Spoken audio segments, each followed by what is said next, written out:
ഷെയ്ഖ് അബു ഹംസത്തുൽ ഖുറാസാനി റളിയല്ലാഹു അൻഹു അള്ളാഹുവിൻ്റെ ഔലിയാക്കളിൽ പ്രധാനപ്പെട്ട വ്യക്തിയാണ്. അദ്ദേഹം പറയുന്നു, ഞാൻ ഹജ്ജ് യാത്രയ്ക്ക് ഒരുങ്ങുമ്പോൾ ഇങ്ങനെ പ്രതിജ്ഞ ചെയ്തു: ഈ പുണ്യയാത്രയിലെ ഞാൻ യാതൊരു സൃഷ്ടികളോടും ഒരു സഹായവും അഭ്യർത്ഥിക്കുകയില്ല, സൃഷ്ടാവായ അള്ളാഹുവിനോടല്ലാതെ. ആ യാത്രയിലെ ഞാനൊരു കിണറ്റിൽ വീണു. ആ ബുദ്ധിമുട്ടേറിയ ഘട്ടത്തിൽ എൻ്റെ മനസ്സും ശരീരവുമായി വലിയ തർക്കത്തിലായി.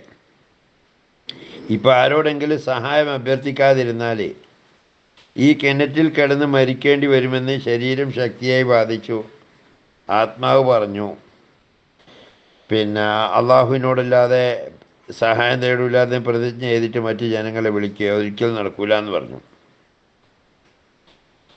അങ്ങനെ മറ്റുള്ളവരുടെ അള്ളാഹുവിനോടുള്ള പ്രതിജ്ഞ ലംഘിച്ചുകൊണ്ട് ജീവിക്കുന്നതിലും ഭേദം മരണമാണെന്ന് ആത്മാവും സമർത്ഥിച്ചു. ആ തീരുമാനത്തിൽ ഉറച്ചു നിന്നുകൊണ്ട് ഞാൻ മരണത്തിന് തയ്യാറെടുത്തു. എൻ്റെ മുന്നിൽ മരണം പല്ലിളിക്കുന്നതായി എനിക്ക് തോന്നി. ഞാൻ അള്ളാഹുവിൻ്റെ വിധിക്ക് കീഴടങ്ങാൻ ഉറച്ചു. ഈ ഘട്ടത്തിൽ രണ്ടാളുകൾ വരികയാണ്. എനിക്ക് വേണമെങ്കിൽ അവരോട് സഹായത്തിന് അഭ്യർത്ഥിക്കാമായിരുന്നു. അങ്ങനെ ചെയ്യാൻ ശരീരം വീണ്ടും ആഗ്രഹിച്ചു. ആത്മാവ് വഴങ്ങുന്നില്ല. കിണറ്റിലുള്ള എന്നെ അവർ കാണുന്നില്ല, അള്ളാഹു അവർക്ക് എന്നെ കാണിച്ചു കൊടുത്തില്ല എന്ന് പറയുന്നതാവും ശരി. അവരിലൊരാൾ മറ്റേയാളോട് പറഞ്ഞു, നമുക്ക് ഈ കിണർ മുളയും പരമ്പും കൊണ്ടുവന്ന് മൂടിയിടണം. വല്ല മൃഗങ്ങളോ മറ്റോ ഇതിൽ വന്ന് ചാടാൻ ഇടയുണ്ട്. വഴിയുടെ ഒത്ത നടുക്കാണ് ഈ കിണർ. ഈ അഭിപ്രായം അന്നന്ന് രണ്ടാമത്തെ ആൾക്ക് തോന്നി. അവർ രണ്ടുപേരും കൂടി മുളയും പരമ്പൊക്കെ കൊണ്ടുവന്ന് കിണർ ഭദ്രമായി മൂടി. അതിന് മുകളിലൂടെ പോകുന്ന ജീവികൾ താഴെ വീഴാത്ത വിധത്തിൽ ധാരാളം മരക്കഷ്ണങ്ങൾ കൊണ്ടുവന്ന് ഭദ്രമാക്കി മൂടി വെച്ചു. മൂടുമ്പോൾ ഉറക്കെ നിലവിളിക്കണമെന്ന് എൻ്റെ ശരീരം ആഗ്രഹിച്ചു. കാരണം അത് കേട്ടിട്ട് അവരെന്നെ രക്ഷപ്പെടുത്തട്ടെ എന്നായിരുന്നു ശരീരത്തിൻ്റെ ആഗ്രഹം. പക്ഷേ മനസ്സാക്ഷി സമ്മതിക്കുന്നില്ല. അള്ളാഹുവിൻ്റെ സഹായമല്ലാതെ ഒരു മനുഷ്യൻ്റെയും സഹായം ഈ യാത്രയിൽ താൻ സ്വീകരിക്കില്ല. അള്ളാഹുവിൽ ബരമേൽപ്പിച്ചുകൊണ്ട് ഞാൻ ഉറച്ചു നിന്നു. ഞാൻ എൻ്റെ ശരീരത്തോട് പറഞ്ഞു, ഈ മനുഷ്യരെക്കാൾ സമീപസ്ഥനാണ് അള്ളാഹു, അവൻ ആഗ്രഹിക്കുന്നത് മാത്രം നടക്കട്ടെ എന്ന് ഞാൻ വിചാരിച്ചു. ക്ഷമ കൈകൊണ്ടു.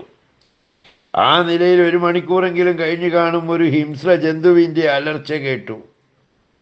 ഉടനെ കിണറിൻ്റെ മൂടി നീങ്ങുന്നതും കണ്ടു. ആ ഹിംസ്ര ജന്തു തൻ്റെ കാലുകൾ കൊണ്ട് കിണർ മൂടിവെച്ച മൂടി നീക്കുകയാണ്. താമസം പിന്നെ ഒരു മുളയുടെ ഏണി കിണറ്റിലേക്ക് ഇറങ്ങി വന്നു. ആ കിണർ മൂടാൻ ഉപയോഗിച്ചിരുന്ന നീണ്ട ഒരു ഏണിക്കഷ്ണം ആ കാട്ടുമൃഗം എനിക്ക് കരകയറാൻ വേണ്ടി ഇറക്കിത്തരികയാണ്. ഞാൻ അത്ഭുതപ്പെട്ട് അള്ളാഹുവിനെ വാഴ്ത്തി. ഉടനെ ഞാൻ നിഷ്പ്രയാസമായ ഏണിയുടെ കമ്പുകളിൽ ചവിട്ടി മുകളിലേക്ക് കയറി രക്ഷപ്പെട്ടു. ആ കാട്ടുമൃഗം എന്നെ നോക്കി ഒന്ന് മുരണ്ട ശേഷം അതിൻ്റെ വഴിക്ക് പോയി. അതൊരു ഹിംസ്ര ജന്തുവായിരുന്നു, മനുഷ്യനെ പച്ചക്ക് തിന്നുന്ന കാട്ടുജീവി. അപ്പോൾ എൻ്റെ മനസ്സാക്ഷി എൻ്റെ ശരീരത്തോട് പറഞ്ഞു, അള്ളാഹു നിന്നെ നാശത്തിൽ നിന്ന് നാശം കൊണ്ട് രക്ഷിച്ചു. അതായത് മരണമെന്ന നാശത്തിൽ നിന്ന് നരഭോജിയായ ആ കാട്ടുജന്തുവാകുന്ന നാശം കൊണ്ട് അള്ളാഹു നിന്നെ രക്ഷിച്ചു എന്ന് സാരം. ഞാൻ സ്ഥലം വിടുമ്പോൾ ആവേശപൂർവം ഇങ്ങനെ പാടി: തമ്പുരാനെ, നിന്നോടുള്ള പ്രേമം തുറന്നു കാട്ടാൻ ഞാൻ ലജ്ജിച്ചു.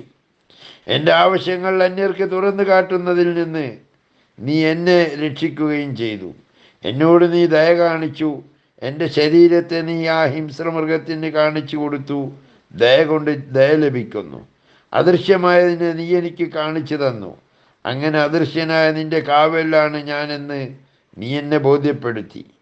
നിന്നോടുള്ള പ്രേമത്താൽ ഞാൻ ഏകാന്ത ജീവിതം നയിക്കുന്നു.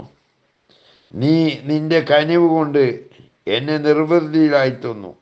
മരണഭീതിയില്ലാത്തവനെ ജീവിപ്പിക്കുന്നു. നിനക്ക് സ്തുതി. വാഹിർ ദഅ്വാനാ അൽഹംദുലില്ലാഹി റബ്ബിൽ ആലമീൻ. അസ്സലാമു അലൈക്കും വറഹ്മത്തുള്ളാഹി വബറകാതുഹു.